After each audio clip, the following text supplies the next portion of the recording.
Welcome to Live Your Passion. I'm your host, Alex Stephen. By sharing the wisdoms from my life journey of raising a successful deaf child and making a life-altering decision, I empower people to transform their lives to one of freedom and fulfillment. On Live Your Passion, our guests share their stories and their wisdoms through the challenges that they went through, how they embraced them and overcame them. Hopefully, you can gain some wisdoms from their story to help you on your journey. I'm an author, a speaker, and a transformation coach. To further help you in this discussion, I have free resources on my website at alexstephen.com. This morning, I have a guest with me who is originally from England. His name is Tony Sherman, and I'll let him introduce himself. Hello, Alex. Thanks a lot for being on the show. Thank you. Great opportunity to be here. Yeah. And thank you. So, my name's Tony Sherman. Originally, I'm from England. My wife is Irish, so we live in America because it's neutral territory. Well, that's what we tell each other. And we moved around England, Ireland, Europe for a number of years with 3 small boys, and then we landed in just outside the Bay Area in Walnut Creek in California. Spent a decade in California, and then we came to the East Coast, primarily just as the 2008 crash was happening. That was a huge transformation point for my family. We came here, and we live locally in Marlborough, Massachusetts, and they have a great technical high school, which was the best thing that ever happened to my middle son, Daniel. Okay. So that's how we came to be here. Yes, and I live in Marlborough also. Right. So we live in the same town. So tell us a little bit. I know from our previous discussion, you have some interesting experiences that you want to share with the audience. And we do have a long time, so it's pretty short time, but there's some great experiences you want to share.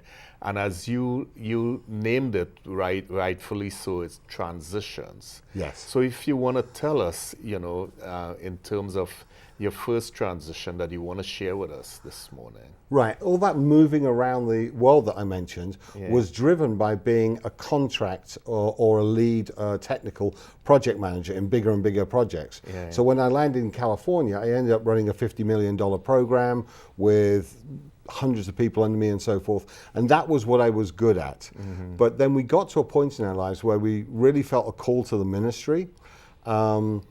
And the call to the ministry was very confusing. Luckily, we were in a community that could affirm it and so forth. But what happened was, once we sort of stepped into it, everything got stripped away from us. We'd given our house to a couple while we went back to England to get our green cards, because they ran the risk of being homeless. When we came back, we felt like we couldn't take it off them and leave them homeless. So we were homeless. But this is how God provides, because in that, we ended up living in a 5-star golf course. And we ended up living in a number of places free of charge because people were supporting what we were doing, the move in the ministry. But every day we couldn't see the next step. It was like we were running up against a brick wall, and suddenly one thing would open and we'd step into that one thing, and then we'd be lost again. And then we'd step into the next thing. And every day it was like doing a brick wall until we got the call to the ministry. Excuse me, Alex. I've got something in my eye. And moved to Corning, California. When we were in Corning, it was the most amazing spiritual experience I've ever had, and I hated every minute of it. What happened was we went to pastor a church where there was only 6 people, and to rebirth it and revitalize it, and there was no money there. We had a roof over our head, and that's all we had. But I was called to do a full-time ministry, not a part-time. So what happened was we would just pray, and resources would arrive, not always money, but we always had enough to feed the boys. Like one day I said, Lord, if you don't do something for me today, I have to renege. I have to go get a job. I'm responsible for a wife and 3 young boys. And I went to pull out what I thought would be more bills. There was one envelope in the letterbox, and it had just my address, no note in it, and just 2 crisp $100 bills. And I got to tell you, Alex, I probably got half a dozen stories like that. Yeah. But what that did was that taught me that when you're in a tough place, There are more resources than you will ever know around you. Don't limit what can happen by what you think you can see and you can control. That was a huge transformation for me. Huge transformation. And what I'm hearing from your story, Tony, is that you had faith and you had trust. Yes. You didn't know what was coming the next day, but you just got up and you went out in faith and you prayed and things happened for you. Absolutely. But I would also say that I have secular friends who struggle in really tough points, and they take from my lessons. And I have my best friend in the world is going through an incredible struggle right now, and he's very secular, doesn't have a spiritual life, but he knows from the examples that he's seen me go through not to limit what can happen in his life by what he can see. Yes. And every time I keep telling him, don't limit the possibilities in your life by what you can see. And that transitional situation really taught me to relax and not be worried if I can't see a solution.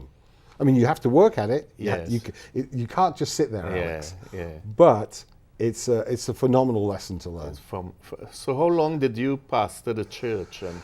So I was in the pastorate for about 7 years, and I did a couple of church turnarounds and revivals, but then it got to the point, and I think we mentioned this in the introduction, where my boys were older teenagers, they needed somewhere settled down, and I needed to really think about college for them, and going, $100 bill at a time through life was just getting a little bit, wasn't quite going to fit where we needed to go next. And there was a bunch of other pressures that pushed us and made us sense it was time to move.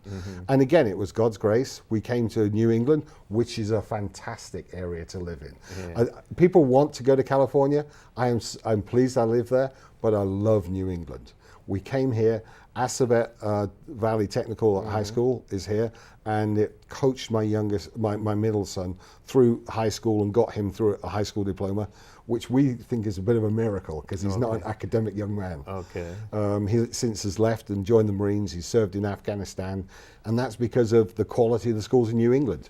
So it was a fantastic move, but it was difficult again because I was in the pastorate, and then when I went back into industry, I did really well for the first 18 months, and then I struggled like crazy, Alex. And what I found was that I'd lost my sense of priority. I was just doing the day-to-day work, and it was getting more and more and more, and I was getting more and more pressure building up, and it was building up, and I didn't know how to get out of it. But I'd made this transition, and I felt I couldn't walk away from it.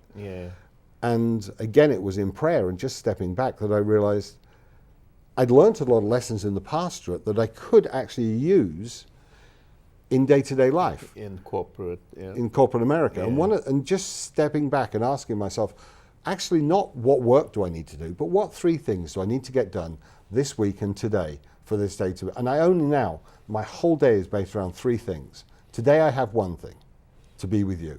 But I never have more than 3 things. Once I realized that, I'd still have lots of work to do, but I'd do the important stuff, not the urgent stuff. And that was a huge transformation. When I was younger and very successful in the IT area, I would just muscle it through. Do you understand what I mean? You just do it, you're younger. I'd got to a point where I needed to be more thoughtful, and I combined the lessons that I'd had from the IT world, from the pastorate world, and that molded me into the current career I had up until the 7th of June this year. So what I hear you saying is you prioritize and you have a limit on what you will do so that you're not that hectic running around, not accomplishing as much as you do now. And also I found with friends who struggle with depression, when I share that part of my story with them, I say to them, I know sometimes you do well and other times you feel like a complete failure, but if you just pick 3 things to do every day, you can never be a failure. And I have a number of friends who use that as one of the tenets of how they structure their day, because depression is a strange thing. It's best description I ever heard is like the weather. It's going to come and it's going to go, and you have no control over it. No control. But they put that in the structure of how they live their lives to make sure that every day there's a sense of they did something, and they don't feel overwhelmed all the time. Does that make sense? So you accomplish something, and what I tell people is celebrate your victories. Absolutely. No matter how small, and that gives you the confidence to go further, so you don't feel like you're wasting the day. You accomplish something, however small. Yes. So recognize it. Don't just brush over it. Recognize it, and then move on. Correct. So that's a good. So in terms of the pastorate, what are some of the accomplishments? I know you said when you went there were 6 people in the church, but being there 7 years, I'm sure you had some good accomplishments. I didn't actually, and that You was didn't? I mean, I've been a bit flippant, but there were 6 when we got there, Yeah. and then 2 years later there were 8, and I was so upset, and I called my mentor and I said, John. And John is a missionary who has led a whole nation to Christ. Right. So, and he's my mentor, and I'm very grateful for that. And I said, John, I'm failing. And he said, well, can we discuss your failures? And I said, well, we started with 6 and now we've got 8. I just feel like giving up and walking away. And he said, but you told me about this person who's given up in addiction, this person who's turned around and got a job, these people who came out of jail. I said, well, yes, but they're not coming to my church. And he said, oh, so it's about you, is it, Tony? Yeah. I went, well, not really. Yeah. And we had this conversation, and he taught me a valuable lesson in picking the right metrics, in picking the measurements of success that are truly important. And then what happened, God blessed at that point, we moved from 6 to 60 in about 18 months after that. And we grew the church to... We were running mid 80s near the end, and then I moved to transition to work in another church. Yeah. Oh, so I mean, there was success, and like you were measuring it by the membership. Right. And what your mentor was saying is measured by the results. Yeah, by the transformations. Transformation. You're changing people's lives and getting them off addiction, and you're counseling people who came out of prison, things like that to assimilate. So those were results that you were not paying attention to. Absolutely. You were just looking, well, from 6, I want to go to 60 or 100. That's how we, and that's a good thing about having a mentor and a coach. Oh, very much so. Yeah. I do believe in the power. I have 3 coaches at the moment. Yeah. Just because they see things differently, they hold you accountable differently than you do yourself. Exactly. So I enjoy that about the pastorate, working with people, watching them flourish. Once John took my eye off the numbers and showed me to look at the people and just let God work in those people, because I'm not going to transform them, but God will. And so if I'm doing that, then it's a far more easier path and it's far more enjoyable, Alex. It's far more enjoyable. Yeah, that absolutely. So tell us about your other transition. I know you said you took, your experience in pastoring and you brought it to your next transition. Right. And that happened on the 7th of June. Now, it happened at 5:20 in the morning on the 7th of June. I woke up in the morning and I was in a situation where I felt like I'd slept badly on one side of my body and I couldn't move it. So I played my body for a while and I realized I really couldn't move it. And I was so lucky that sleeping next to me is my wife for 25 years, who is a stroke awareness counselor. And I woke her up and said, honey, I think I'm having a stroke. Well, she heard, blah, blah, blah, and I didn't realize I couldn't speak. So anyway, they rushed me to hospital. I was very fortunate with the stroke. As you can tell now, my language centers came back fairly quickly. I've got most of my movement. I have some paralysis around here that isn't visible and doesn't affect my day-to-day life. But it did blow a hole in my brain that was quite large. And there's a lot of rewiring that had to go on in the first few months. But in that time, what it allowed me to do was to sit back and to exactly what you said, Alex, to take what I'd learned as a young IT professional when I was really leading high pressure teams, to take what I'd learned in the pastorate, to take the way I'd combine those things in my current career, which effectively has come to an end, and say, how can I use all of those to make the next step of transition? Because life gives you rich experiences. Some are good, some are bad, but you don't have to throw them away.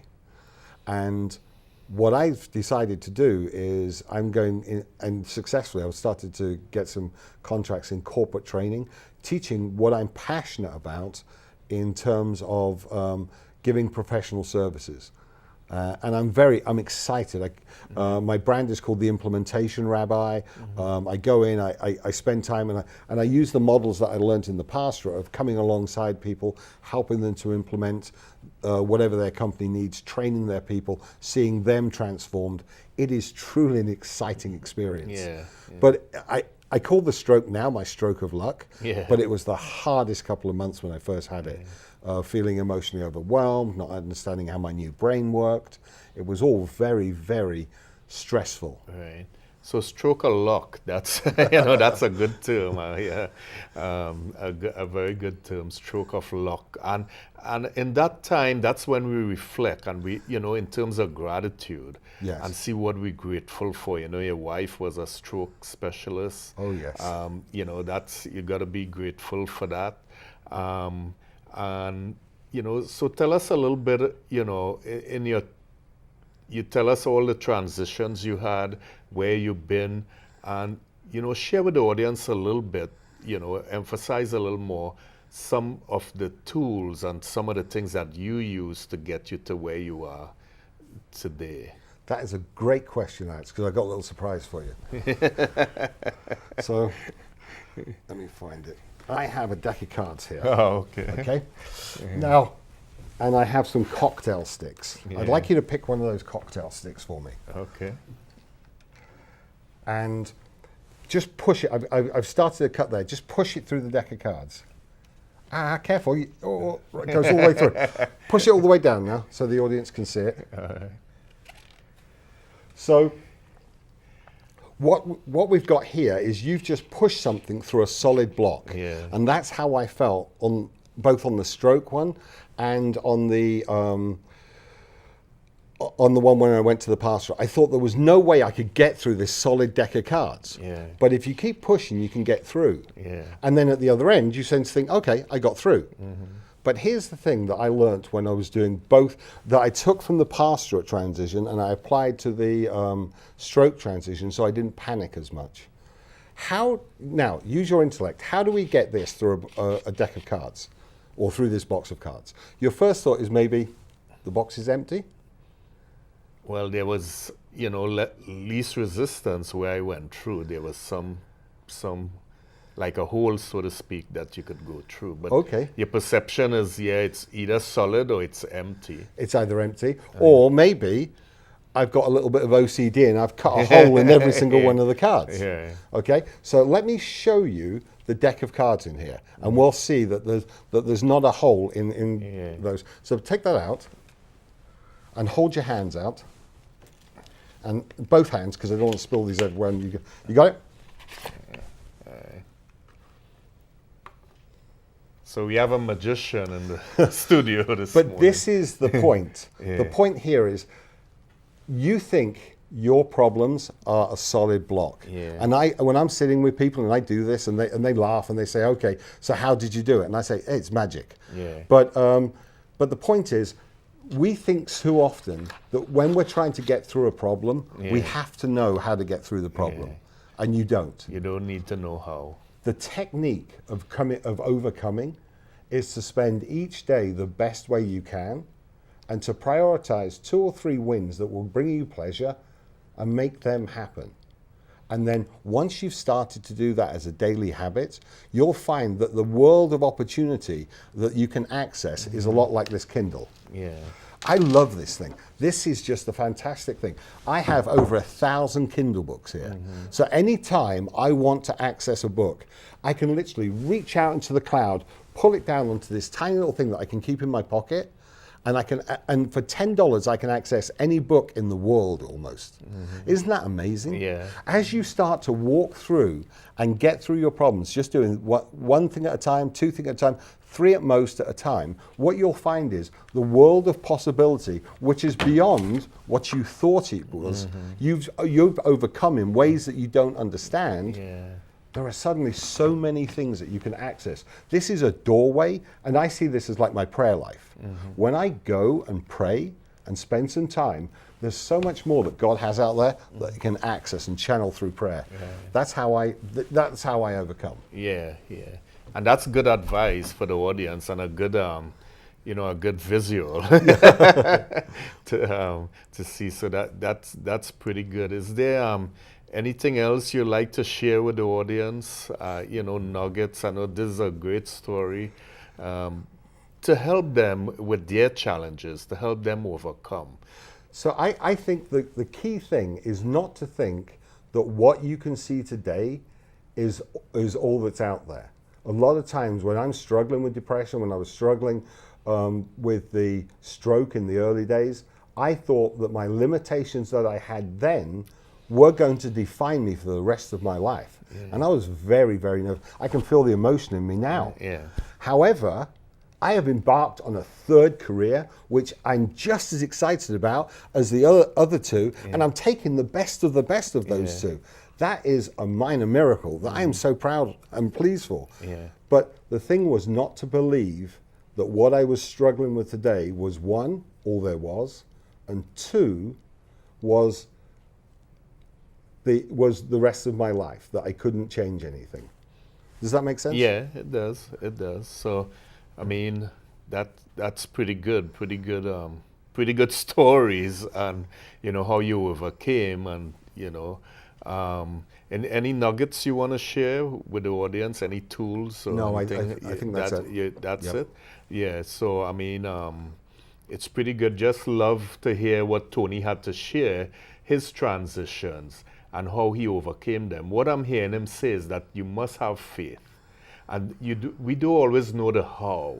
What we have to do is do our part to get there and get up every morning and the grace, be thankful for the grace, be in gratitude. Yep. That is what you have to do, and the how is not our concern. It's just that we want to get there. We make the commitment and we will get there. The universe is more powerful than us, and we have to believe. And this is what Tony did and all the transitions in his life. And I love the story of the stroke of luck. I love that, that term.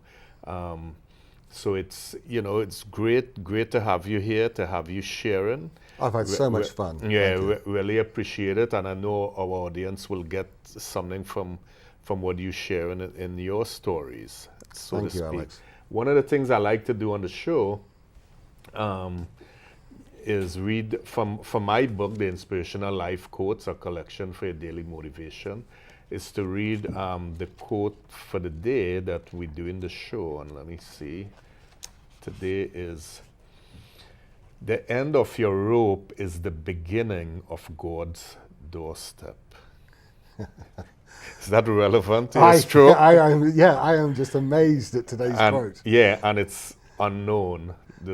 We don't know who wrote this quote. The end of your rope is the beginning of God's doorstep. Every time I do a show and I do the quote, it's always relevant to the show. I don't know how that happens. I just want to show some of the other books that I have. They're all on Amazon. And this is Courage in Our Hearts, A Family's Love Story. And it's on Amazon. And with that, we have an accompaniment, Discover Your Inner Treasure. And our latest book, IP Goals Made Easy, just won an award. And all these books are on Amazon. So I want to say, thanks a lot, Tony, for being on the show, gracing us with your presence. Thank you. And I just want to remind you again, I have free resources at alexstephen.com. And being the season, I want to give something free to the audience, Personal Development Power Pack. So you could go to personaldevelopmentpowerpack.com or pdpowerpack.com for some free resources. I have audios, videos from people like Les Brown, a lot of people in the personal development community, and it's free to you. And again, I'm Alex Stephen, your host. Thanks for joining us, and see you next time. Bye-bye.